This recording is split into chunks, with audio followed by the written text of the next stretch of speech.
Okay, Moto, are you ready? Yes. All righty. In three, two, one. Hello, and welcome to episode 11 of Cast of Strong Style. I'm your host, Don Delarente, and I'm joined by my co-host. Hello, Moto. Hey, Don. How are you? I'm great, Moto. It's good to hear from you. We haven't had a chance to do this in a while. Yes, I've been disappearing in the lab working on some plans, and you'll hear more about those later.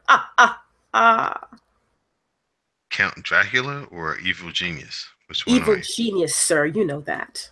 Oh, okay. Just making sure. Just making sure. We want to let everybody know that Cast of Strong Style is brought to you by CSPN. You can follow us on Twitter at Cast Strong Style. You can follow me on Twitter at Don Delarente. And Moto, tell them where they can follow you on Twitter. At JPK Moto. You can listen to us through SoundCloud, iTunes, Google Play, and Stitcher Radio. You can also find us at cspn.us. You can also find us at wrestlecast.tumblr.com. And you can also subscribe through any app for Android or iPhone that you can listen to podcasts to. So, Moto, it's over. It's been about a week and a half since the finals of what most people are calling the greatest G1 in the history of the tournament. It was a long, grueling tournament. Happy it's over, and we had some tremendous matches. Yes, as Dave Meltzer would report, if you believe in his rating system, this was the most ever four-star matches in one G1 in the history of him having a rating system.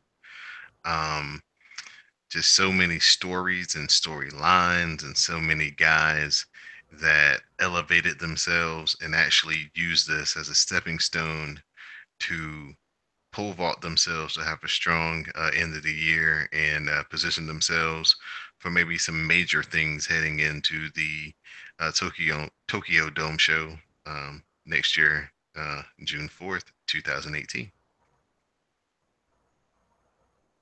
So we're gonna get right into the night 17. This was the A block final as we had Naito versus Tanahashi. Both men were tied at the top of the standings in the A block with 12 points. So this was basically whoever wins will become the champion of the A block and advance to the finals. If they had a tie, they would maybe have to wrestle twice in the same night in the finals because they would need to have a match where they had a tiebreaker. So if they got counted out or we had a draw. So it's a very grueling match. We're getting late in the match. Tanahashi's trying to make a comeback. He hits two twists and shouts, but Naito begins to fight back. Naito hits two Destinos, and he gets the pin, and he advances to the finals on Sunday. Woo woo. Um, Prior to this match, I would always say between them, it would be that Naito would be playing chess and Tanahashi would be playing checkers. I cannot say that anymore. It might be because of his bouts with Zack Sabre Jr., but Tanahashi upped his game and now they're both playing chess, and it really showed in this match. At first, Tanahashi does his usual point at the audience to start, the audience chanting his name, but it said the crowd was chanting Naito's name, which caught him off guard. After a couple of tussles, Naito backed out. And again, Tana was like, all right, you guys, chant my name. And they were like, no, we like Naito. So it played into this. And then surprisingly, Tana slapped Naito twice as he's against the ropes, which surprised the audience. They like booed the hell out of him for this. And I actually cheered Tana for this because I know he just wanted to rile Naito up and catch him off guard. This is G1. You're going for everything here. So there are a lot of good spots as well. Naito did that spot where he flips into the ring to lay down while his opponent is outside. But then Tana comes in from behind to kick him in the head. It was just something different about Tanahashi. And then that Hurricane spot from Naito, and then Tana reversed it for the roll up, and then he did the dragon screw. There was a lot of dragon screws from Tanahashi. We all know that his arm is injured, so he has adjusted his play set, his move set to accommodate for that, and I think that's really good. And then when he transitioned to the clover leaf, we almost had a stoppage, which was like, I was like, we're gonna have a stoppage here. What's gonna happen next? It didn't, and then not to say Naito didn't have his offense, he absolutely did. But for me, what stood out was that Tana really upped his mind games. It was a back and forth chess match between these two. The swinging DDT and the two Destinos, it was a hell of a match. Definitely one to watch. I love this match. The what you noticed was a professional at work because in a split second you saw Tanahashi work heel for the Mm-hmm. sake of what the crowd was into. Mm-hmm. And like you said, this was a pro LIJ, pro Naito crowd. And the usual babyface stuff that would work for Tanahashi wasn't flying. So he instantly took on, like you said, when he slapped Naito twice, took on the role of, okay, we're just going to switch it up right here. And this is a switch. And like you said, he worked real aggressive. He did a lot of things that were uncharacteristic of Tanahashi, but it got everything over that it needed to and told a great story because it got all the people behind Naito, and that's what they wanted to do was cheer him. So yeah, like you said, the psychology in the match was great, especially with the arm being, so injured and him having to kind of switch up what he does to compensate for his arm. So like you said, it's just a really, really a great match. Then we're gonna move on to the next night. That was the B block final, where we have the match everybody was waiting for, the match that we knew we were gonna have. Kenny Omega versus Okada 3. Okada comes in leading with 13 points. Omega is on his tail with 12 points. The pace to this match was nothing like I've seen before for a big time match. This was like a cruiserweight kind of pace that these two guys set. Okada hits the $1 million drop kick. Then Omega recovers and he hits a V trigger. And then he hits a Steiner driver, but only gets a near fall. Kenny hits another V trigger, followed finally by the one winged angel. And Kenny Omega pins Okada to advance to the finals. It, I it, it mean, was it was everything. It was I mean, glorious. can these guys just fight all the time? I know it killed them, but I'm just I just love every single match that they have. There has not been one bad match between these two. It's becoming so epic that we're just numbering them. Okada versus Omega 3 now. And it's like you said, this pace was just at a cruiserweight pace, just very fast. It starts off with chops. Both try to get their finishers off, but fail at their attempts. Then Okada's standing dropkick to Omega, who was sitting at the top corner turnbuckle. It was just neck and neck, back and back. There was a spot where Kenny went on top of the ropes to do a move. Like he jumped on top, but then Okada did the standing drop kick. And then after that, Kenny responded with a Hurricane. Okada looked to have been dropped on his head. So then the doctor gets called to check on him. But Kenny's like, rips him off Okada.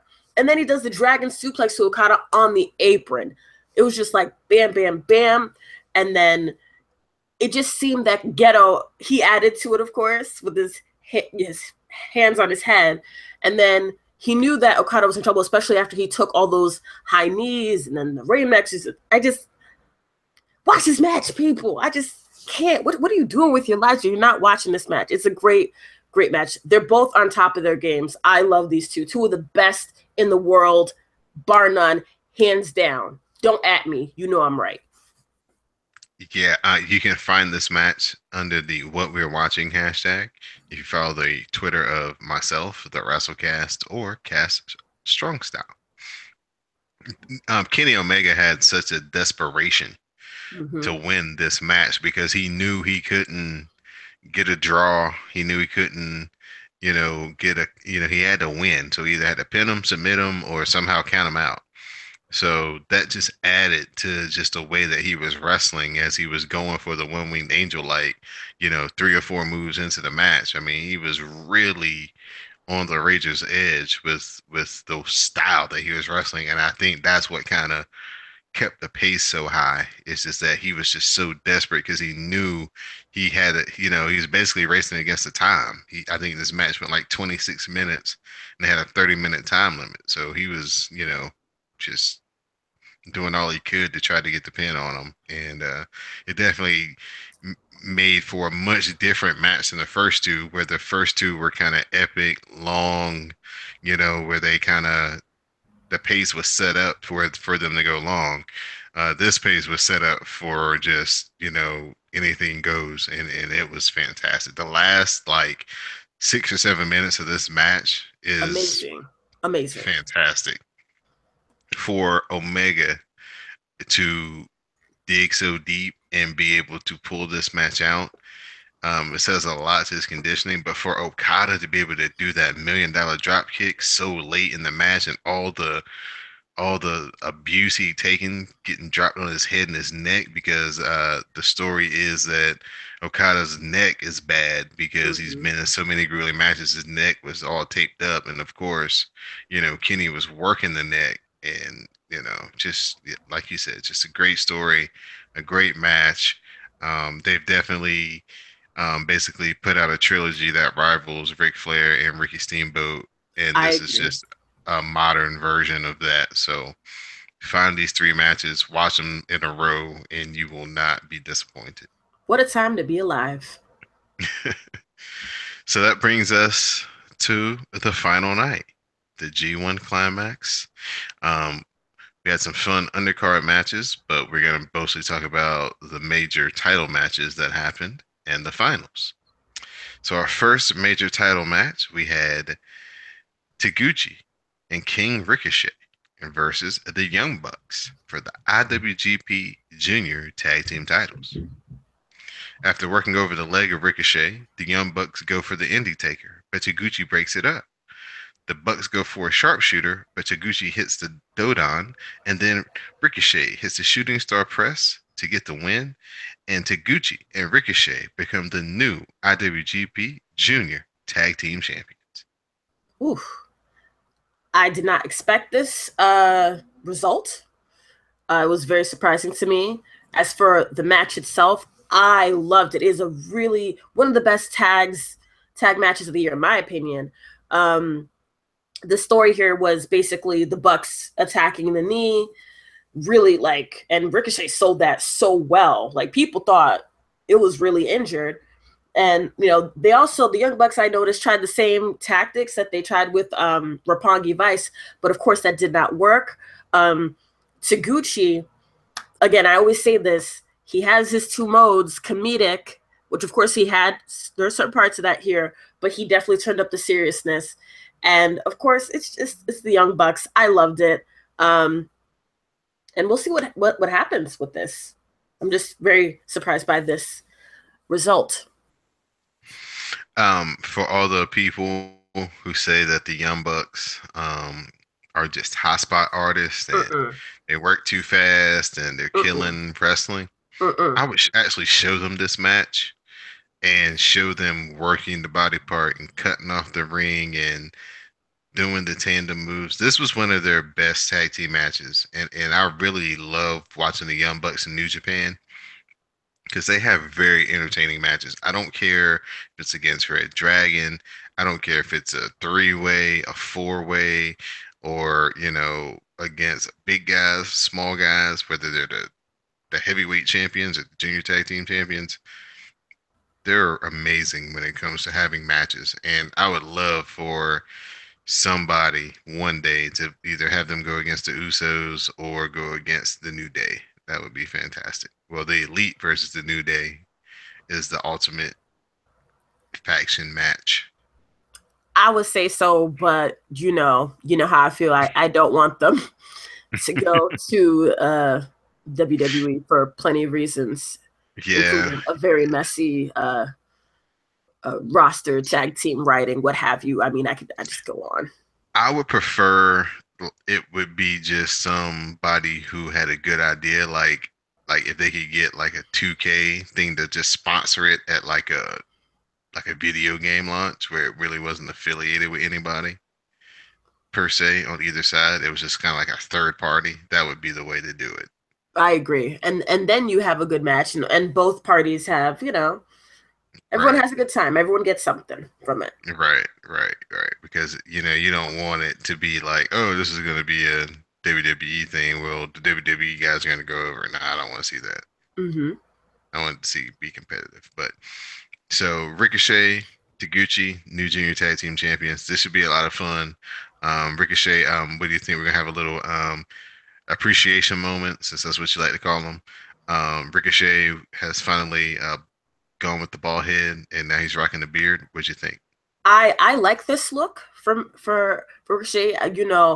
No tea, no shade, Ricochet, but we all know what's going on. You were having almost a, LeBron James 2006 situation going on. But I'm glad you said, listen, it's time for a change. And you just, said goodbye to that hairline and just shaved it all off. I, pre- I appreciate that. It's a good look. After this match, it was time for the normal, intermission that happens during these larger shows. So when everybody was getting up to go use the bathroom and the commentators were, going to do whatever they go to do, all of a sudden music starts to play. And it's none other than the music of the wrestler, Cassisaur Sabata. And for a second, it was just like, what's going on here? And they showed women in the crowd who were literally crying at just the playing of his music. And then the man himself walks out all the way to the ring, gets in the ring, does a flat back bump, does his Indian style sit down pose in the middle of the ring. And then at this point, there's like, literally everybody in the arena is like crying and holding their eyes. And, your host is maybe still wiping his eyes talking about it. And he gets on the mic and he tells the crowd, I'm alive. That's it. And then he walks out of the ring, back into the back. uh, when I was watching this, um, when I heard his music, I screamed. I literally screamed at my computer, my screen, and I saw the crowd and people. It was like it was confusion for 1 second, and then they felt it. There was just a moment where everyone felt it. I felt it, and everyone's just he comes out, and it's just amazing. They just chant his name, and it takes a while for him to come out. They're chanting his name before he even comes out. He comes out, and I'm telling you, I could not help it. I cried. I cried because we thought this man was in a hospital. We thought, like, it was just so shocking. It was just such a moment for him to come out and just say, I'm alive, do the flag. And he was crying himself. And I don't know if you noticed this, but the announcer was just tears streaming down his face. It was just such a moment. And it's just so glad to see him. Like, it's just one of those things that you just feel as a wrestling fan. I'm getting chills really as I'm talking about this right now because it was very emotional. And I'm happy to see him. Welcome back.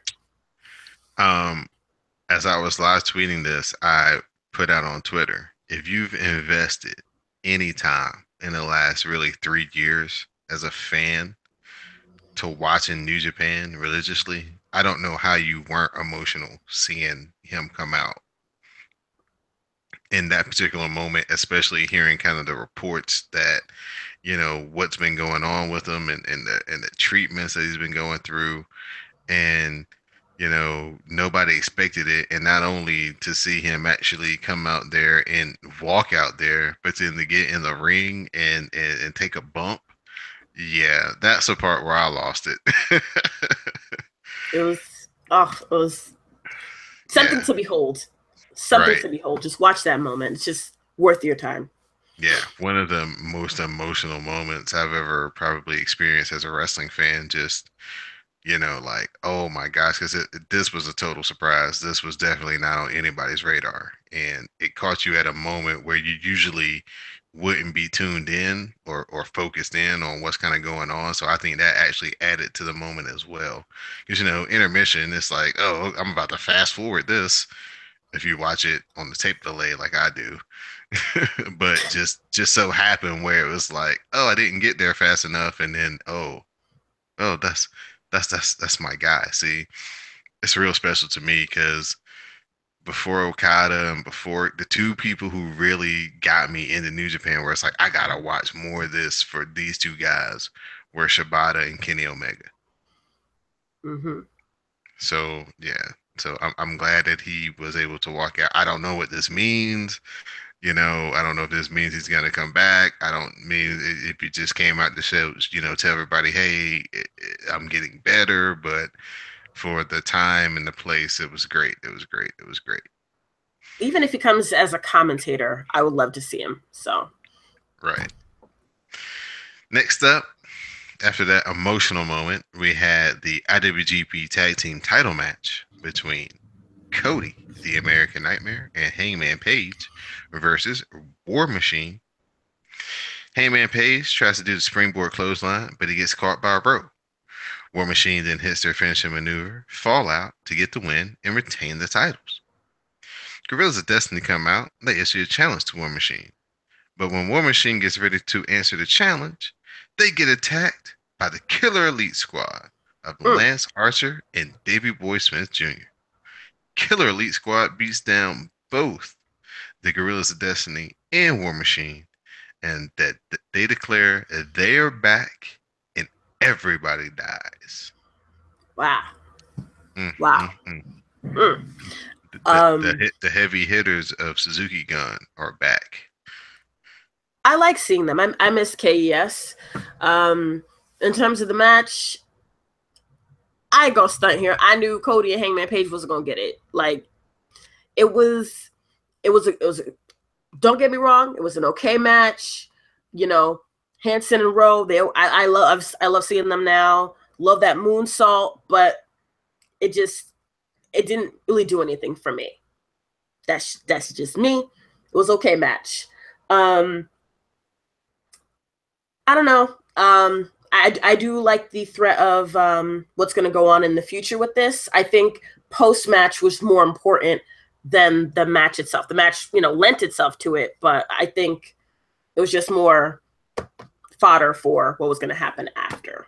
But you can disagree with me Right. if you like. No, no, no, no, no, no, no, no. The angle that was shot after the match definitely was much bigger. The match was just a vehicle to kind of get there.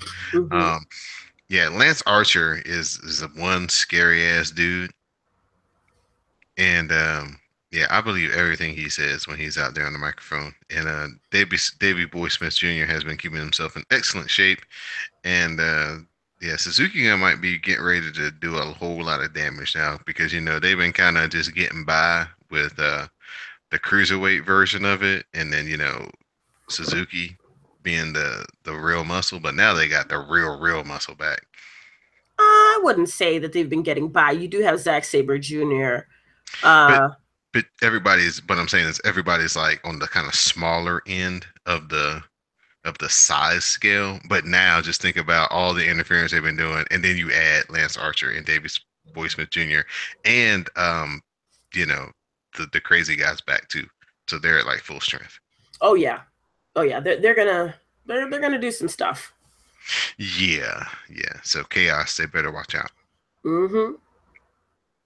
So then we get to the G1 final. Kenny Omega versus Naito. This was a rematch of last year's semifinals, which was probably like the runner up for match of the year last year. Um, this was a fantastic match as well. I mean, they went about 35 minutes. Again, pro Naito crowd to start off with, but at the end, it was around 50-50. because Kenny Omega is just a hell of a wrestler, and it doesn't matter who he's in there with, if he can give you one hell of a match, no matter if it's Yano, Minoru Suzuki, Naito, Tanahashi, Okada. Mm-hmm. So Omega is able to kick out of a beautiful spinning Destino. That's kind of like the thing that was happening during the G1 was Naito was giving us all these variations of the Destino. Sometimes he would do like a half a twirl, sometimes he would do the full rotation. Well, this one was kind of like a spinning, like he kind of spun around on Kenny's chest first and then grabbed him and into the Destino. But Kenny was able to kick out until Naito hits a second Destino. Kenny doesn't kick out, and Naito is the winner of the G1 Climax. Yay! Um, I was not surprised by this result. I kind of expected this when we have, Naito versus Omega. However, though many people expected this, this was a hell of a match between these two. So many spots, especially the one with the table, which didn't. It was kind of botchy because the table didn't break all the way, but it Well, but he still. missed. He missed the table, and like luckily they adjusted where he caught like his leg and not like the floor and the guardrail. But That yeah, that was scary. Yeah, that could have ended really badly. But I mean, I'm not going to nitpick on this because these two gave us so much. It was so dramatic, like it was just explosion after explosion. And you're right with the Destinos. There's just been so many different type of Destinos, and I just love New Japan. It was just great in terms of athleticism. The stakes were high. It was intense. It was great. It was great. Yeah, this was a very high quality match, Mm-hmm. um, right from the beginning. Um, a lot of cringe-worthy land on your neck and shoulder spots. Yes, it was like a Takahashi, and like you know what I mean. It was like a Takahashi match instead of a Naito match, really.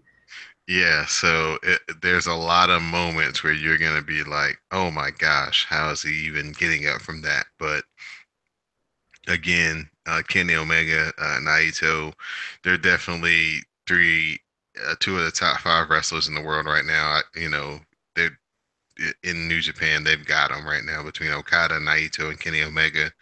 Those three guys are in another level as far as big time players and putting on matches that just have you shaking your head.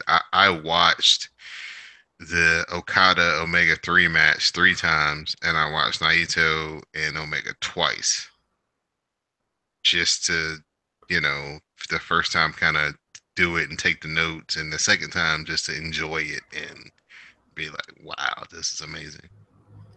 And that's the beauty of New Japan. You can watch this over and over and get something new from it. We're gonna just kind of talk about a few of our notable matches. Maybe not really about the finishes, but just kind of some matches that you should kind of look to seek out. Michael Elgin versus Kenny Omega. Michael Elgin actually got the win in this one with the Burning Hammer. This is the actual one that kind of put Kenny Omega down a point because him and Okada were neck and neck throughout most of this tournament as far as wins. Okada would win, Kenny Omega would win, so they had the same amount of points. But this is the one that kind of got Kenny down a point. Um, one of Michael Elgin's best matches he's ever had.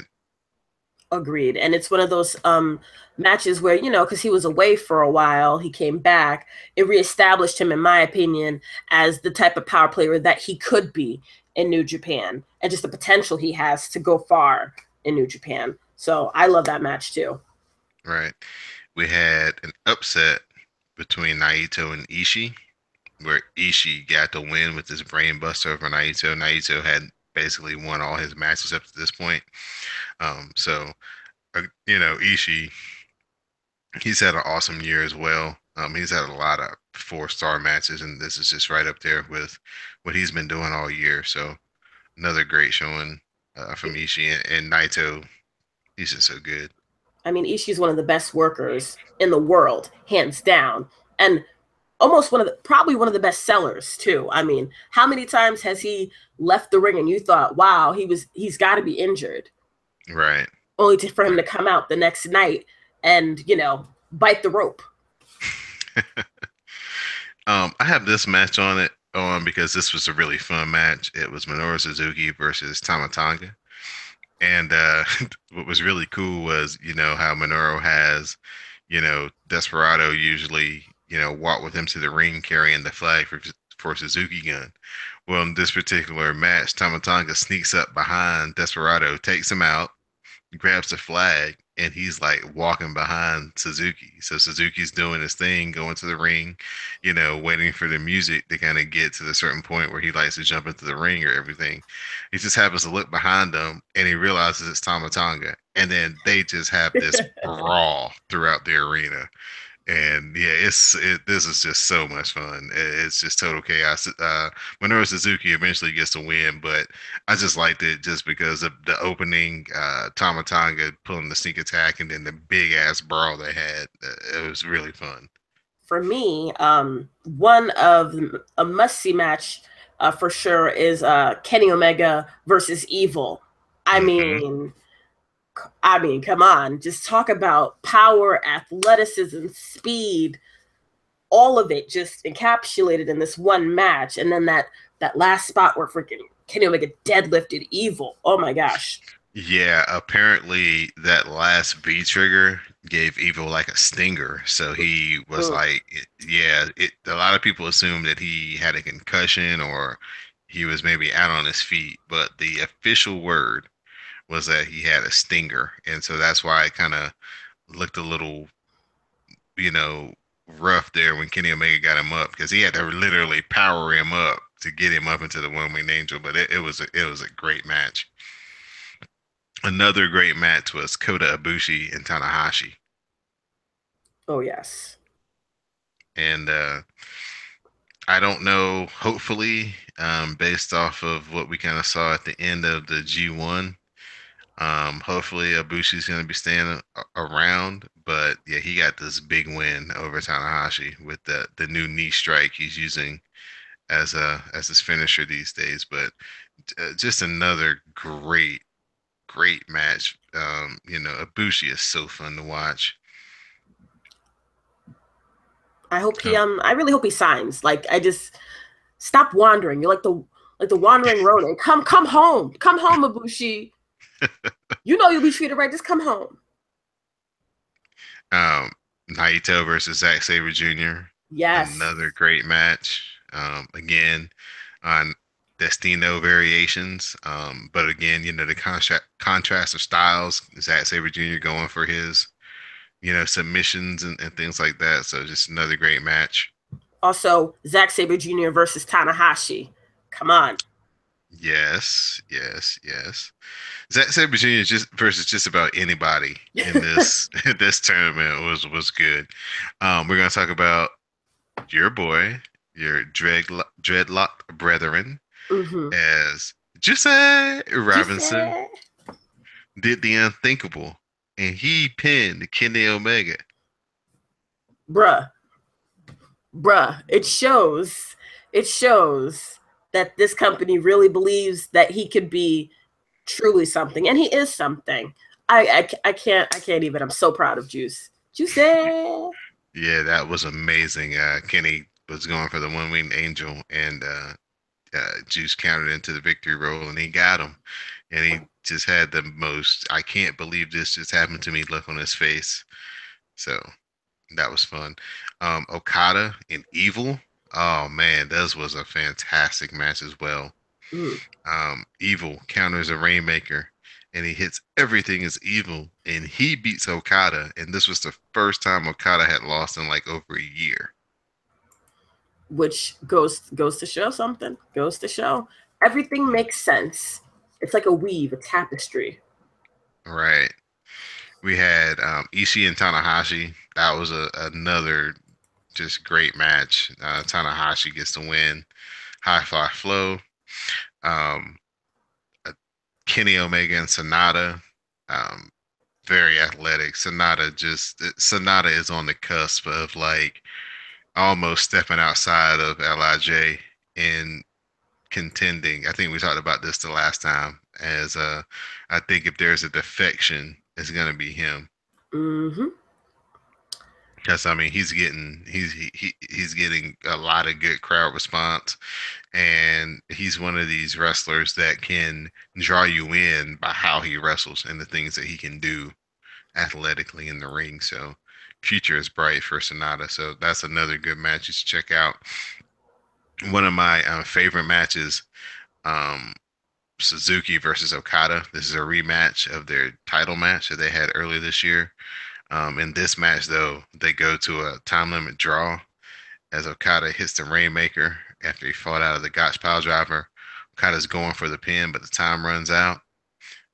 You know, I think that Okada might have CTE because there is no way in the world I would let Minoru Suzuki hit me in the face with my hands down, palm strike or not.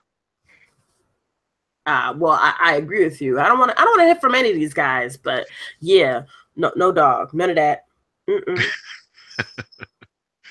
Um, One of the just unbelievable matches and unbelievable endings you'll ever see. Zack Sabre Jr. and Ishii. This is basically a rematch from their G1 special match in the U.S. tournament. Zack Sabre Jr. with the stoppage of Ishii. Oh my goodness, he had him all twisted up. Ishii didn't know if he wanted to grab his elbow or his knee. That's basically the way Zack Sabre Jr. had him twisted up. And to Ishii's credit, he did not give up. I don't know if he actually had like a free appendage to actually tap out with, but he just the referee just stopped the match, and so this was a big feather, big feather in Zack Sabre Jr.'s cap.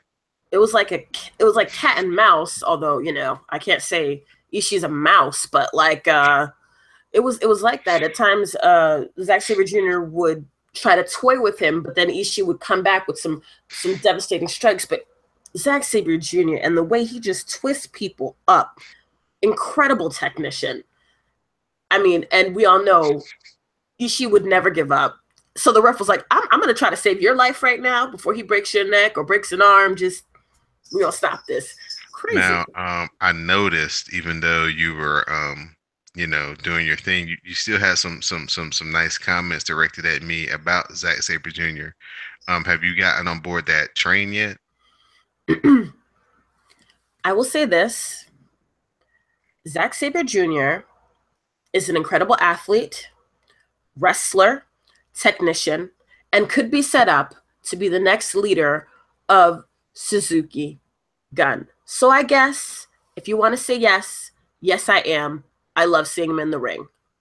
There, I said it. Yeah, that you should. They might have to surgically remove the smile I have on my face right now. Oh my gosh.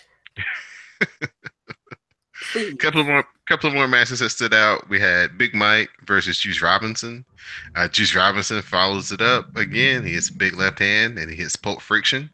And he gets a win over Michael Elgin. So they're really putting a lot of steam behind Juice. They're really putting a lot of prestige behind the Pulp Friction. People are taking it and they are not getting up.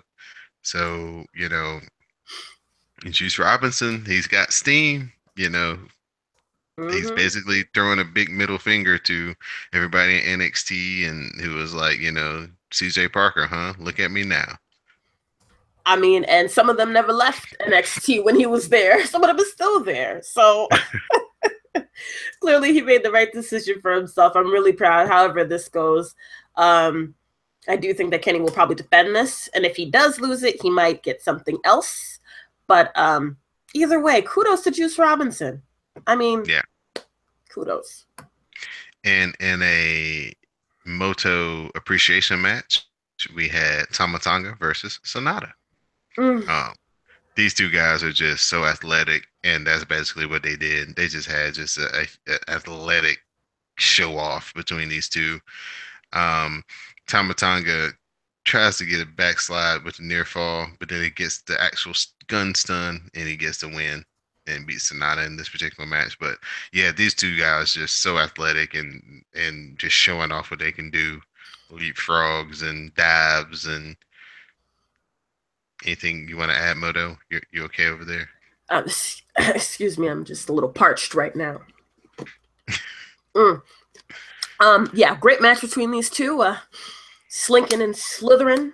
Sonata. It's great. You can go ahead. Okay. Whew. Um, so coming off of the G1 and some of the undercard action that we got over the 2 days, we've got a couple of feuds going forward. So we've got Kushida and El Despy. Looks like they're gonna set up for a junior heavyweight title match.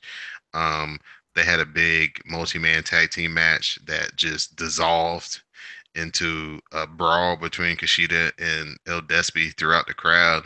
I've never seen Kushida in like a brawl like that before, and it was kind of cool. He was fed up, and yeah, he went there. So I liked it. I liked the aggressiveness. So that's cool. And then it looks like we're gonna get Zack Sabre Jr. versus Tanahashi for the IC title. Mm, mm. Um, I don't know. I don't know who to pick for this because Zack Sabre Jr. and his tech, like his techniques, but then you have Tanahashi, who has stepped up his game. It would be quite a shocker, quite a thriller if Zack Sabre Jr. won this one. Yeah, well, I mean, in that multi-man tag team match, Zack Sabre Jr. almost ripped his arm off. So, and that's how they won. So, I would be very afraid for Tanahashi. Very, Tanahashi, very afraid. he's not a spring chicken though. We'll have some faith, a little faith, but yeah, I'd run. So at this time, I just like to let everybody know that Moto's rant is sponsored by Amazon.com. Amazon.com through CSPN.us. You can do your shopping as you normally would. Just go to our website first, CSPN.us. Click on the banner that says support our podcast. Click on the Amazon tab. Do your shopping as you normally would. Buy some Bullet Club merchandise. Buy an Okada Rainmaker towel. Those are pretty cool. Get you some Juice Robinson faux dreadlocks. I think they should come out with those if they haven't Oh already. no, please no. Yeah, I think those would be pretty popular. But yes, whatever shopping you would do, just through Amazon and CSPN.us, keep all our podcasts here free, including Cast of Strong Style. So please, CSPN.us and Amazon.com, do it today. So Moto, I'm going to turn it over to you, as I've been informed that we have a new rant, a new theory. So you have the floor. I've had not a rant necessarily, not a vision, but I was in the lab working on my theory very hard. And these things aren't easy, okay? It's not easy being a scientist. These things just don't, you know, just come out of the sky. But I did have a vision, okay? I was on Twitter, had to take a break, and I saw this picture of Sonata. And he looked gorgeous. It was like a breathtaking photo. Now, most of you will know if you follow me on Twitter, I'm a very astute pop cultureologist. New Japan, I'm serious. I'm the first one to say this. New Japan has such potential with Sonata to not just be a huge star in New Japan, but worldwide, because he could be a model, he could be a movie star. I'm not saying this is going to be tomorrow. What I'm saying is, if you teach him English, you get him to have the right attitude on the red carpet, he could be a major star worldwide. Girls love to see him. He's attractive. He is an attractive man. I will say that. He's an attractive man. He has the moves in the ring. He has potential once he gets, over some bumps and things like that. But he could be really charming. He has that potential to be on Vogue, on TV. He could be it. If I'm in the offices of New Japan, I would start doing something with him. That's all I'm saying. That's my vision. Sonata, model, actor, New Japan. And with this, New Japan can be taken to new heights that would even make WWE take a second look. I don't know about the Uh, international superstar part as far as that goes. That's definitely potential. But as far as the wrestling part goes, I think that next year is going to be his year. I'm just That, saying he has the that he potential. he might be in the main event of the G1 of the excuse me of the Tokyo Dome in 2019. I Two can see years. that Two 100%. years. He needs to be in Yeah. the oven a little bit more. He needs to bake a little bit Right. more. But he's getting there. You can see the crowd picking up behind him, and you can see him finding his confidence as Sonata and not just a member of LIJ. For That's a correct. while there, he was just getting cheered because he was in LIJ, but now he's getting cheered because the people are starting to understand and respect Sonata, what he is as a single person. I agree So, with you. I agree with you. I think he's starting to grow a bit more, especially after this tournament. I think G1 worked wonders for him, and I think we're going to see a lot more 2018 for sure. But I'm like serious. I'm serious about like this star thing. like we said a couple of episodes ago, he probably should get whatever they had in mind for Shibata. If Shibata was supposed to, I really truly believe that Shibata was probably going to win the G1 either this past one or next year they came up, but his time was coming. And if Shibata can't come back, then Sanada would be the perfect person to, use whatever plans they have for Sonata. I mean, for Shibata with Sonata.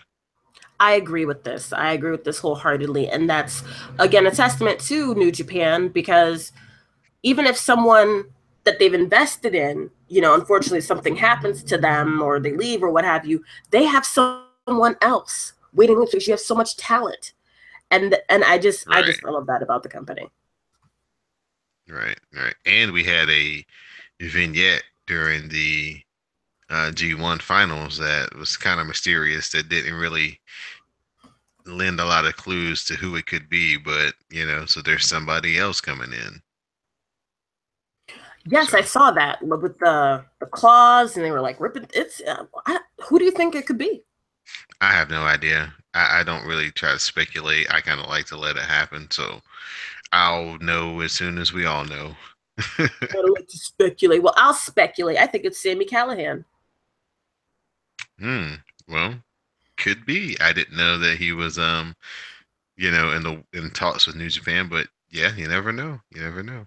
It's definitely a talent war going on right now with Red Dragon and Adam Cole uh signing with NXT and WWE. So three guys we thought that maybe we're going to come over to New Japan because of the ROH ties and the already being known kind of in Japan, but they decided to go with the E. So we wished them good luck, and they provided a pretty good talking points for Takeover Brooklyn this past weekend. So if you haven't seen that, check that out. It's New Japan, I know, sir. Talking about New Japan. I know, but they had some New Japan ties. So we'll talk about New Japan's next big show, as of course after the G1, they kind of take a break, give the guys some time to recharge their batteries. A few guys are doing some shows in Britain with the ROH War of the Worlds, but the next New Japan show will be on September 10th, next big show, and we're gonna have three title matches on that show. We're gonna have the IWGP Tag Team Title match. We're gonna have a triple threat as we're gonna have War Machine, the champions, versus Gorillas of Destiny and the Killer Elite Squad. So, Moto, just if you want to handicap that match, who do you think? KS. Hmm, interesting. I think War Machine may come out victorious, but KES is definitely going to wreck shop. They're going to have a good showing. Our next title match going to be for the six-man never open weight titles, as we have Evil, Ibushi and Sonata versus the team of Okada, Rocky Romero, and Yano. Everybody's favorite, Yano. I mean, LIJ is gonna retain this. Right. I think so as well. And then the main event for this particular show will be a never open weight title match between Minoru Suzuki and Big Mike, Michael Elgin. I think Suzuki. I think so as well. I think he's going to torture Mike Elgin. Yeah, and watch out for all the young boys. I definitely pray for their safety, and I'm very concerned for them at all times when Minoru Suzuki is around the ringside area. He loves to slap him around. I just, no one will someone stop that man, please? And we get off topic. I know we didn't talk about this.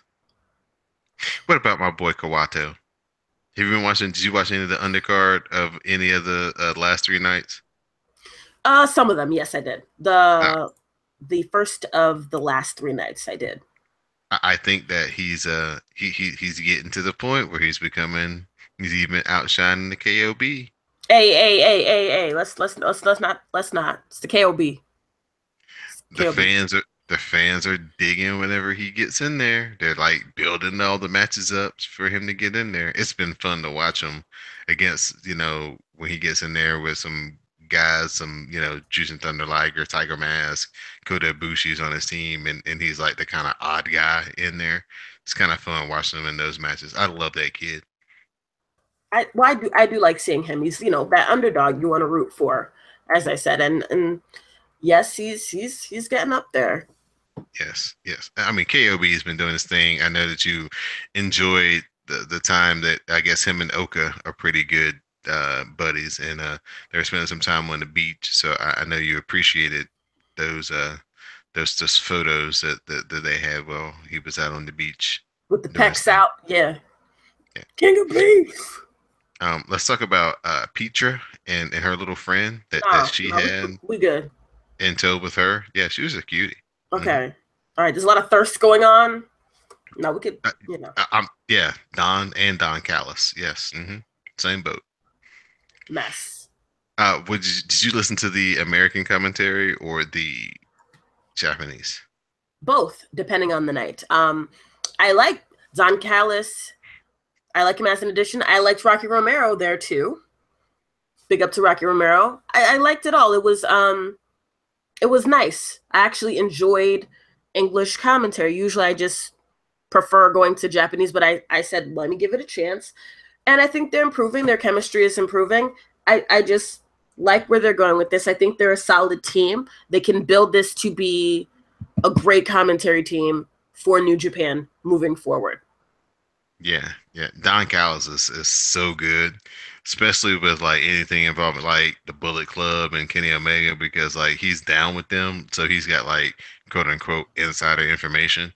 But whenever Peter comes out there, he just loses all professionalism. Well, they were Right. speechless one night, just staring. There's one point where she comes out there and they're like, Don, why are you on your phone? And he's like, don't worry about me. Just call what you see. And and Rocky Romero's like, hey, there's a strict policy about no recording in the building. And, and Don Callis just goes, Rock, he just goes, I'm office. So yeah, it's really really entertaining. I think he's for a person who had never really been a part of the product before and kind of not on the radar as far as you know commentary or just wrestling in general. He's done a very good job of being knowledgeable about the product. Um, having backstory for guys. Seeing that he has been in the business, he's crossed paths with people who have crossed paths with some of these guys. So he has a lot of, kind of stories and back things that he can bring. And Kevin Kelly does a good job of doing the play by play. And yeah, him and Rocky just playing off of each other was so good. I agree with you. I like the commentary. I think they're in a good direction. They're putting their foot on the gas. They tweeted today that the New Japan team, the global team, they're working for the global market. They're doing projects for the U.S. market and the global market. This is what they should be doing, and I'm happy to see what happens for them later on in the year in 2018. I can't wait to see what happens. Right. So we're gonna get these destruction shows are gonna come up in September, and then we're gonna get King of Pro Wrestling in October, and then we're gonna get the World Tag League to kind of take us into the Tokyo Dome season. So should be fun. Of course, we'll be covering all of that here on Cast of Strong Style. So Moto, at this time, I open it up for your shout outs, Shout outs. thank yous. Thank you to you, of course, Don. Of course, Don Victor. We got beef, sir. We still got beef, sir, about what happened to the whole Daryl thing. I know. If you don't know about it, me and Don Victor got beef. We Oh got beef. yeah, Daryl's back. Did you see Daryl. it? Yes, I did. Daryl's back. Yeah, at the end of the G1 finals, when Lij comes out to celebrate, Daryl's in tow and Naito gives him the fist bump. It is a great moment. Naito, he played too much though, like he's gonna throw the trophy yeah, playing too much. Don, don't have an aneurysm now. Don't have an aneurysm. You But know I was about to go off if that yes, because as soon as he won, that was like the next thought I had was, damn, that was a good match. And then my next thought was, oh shit, what if he does something stupid with the trophy? woosah, woosah. But like I said, Don Victor, we got beef, and the joke's on you because Daryl is back. Thank you to all our listeners for supporting. To my Lolita Garden team, y'all know who you are.